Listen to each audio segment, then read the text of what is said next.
Upande wa kwangu mimi nilivyocheza Difaa Hassan Jadid, kweli ulivyosema kuna baadhi ya zawadi niliweza kupata, kuna tuzo za timu niweza kuzipata, lakini pia kumbuka na mimi pia nilikuwa ni folena wa kwanza kuweza kufikisha goli 39. Nafikiri hiyo kumbukumbu unaweza kawa una.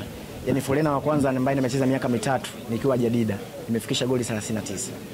Kwa mpaka sasa hivi hakuna mchezaji ambaye ameweza kuvunja ile rekodi yangu kwa Morocco. Baada hapo ndo nikaenda Wydad, lakini mimi naweza nikasema wachezaji wana nafasi. Kuna nafasi sasa hivi ukiangalia pia mwalimu yupo kule, ipo timu kubwa Wydad. Na ukiangalia timu iliyotoka huku haina ukubwa, lakini timu iliyoenda na ukubwa. Kwa hiyo yuko kune under pressure.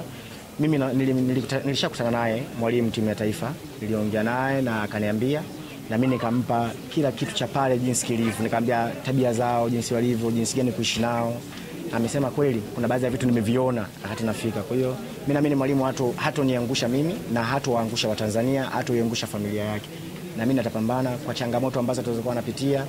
Nimemwambia wewe endelea kupambana nazo. Kuishi na Waarabu sio rahisi hivyo, kwa sababu uko pale kwa sababu ya kazi.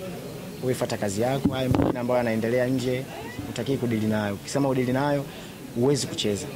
Lazima utaomba tukurudi kwa matatizo ambayo wako nayo. Sio makubwa hivyo, lakini kuna baadhi ya vitu ambavyo ni binadamu na wao. Kwa hiyo kikubwa tu mwalimu yuko pale apambane, na pia na wish pia nimuone kuna ya mashindano makubwa ambayo Aziz Ki ameenda naye amesajiliwa juzi. Kwa hiyo itamsaidia yeye na itaisaidia familia yake na Tanzania kwa ujumla.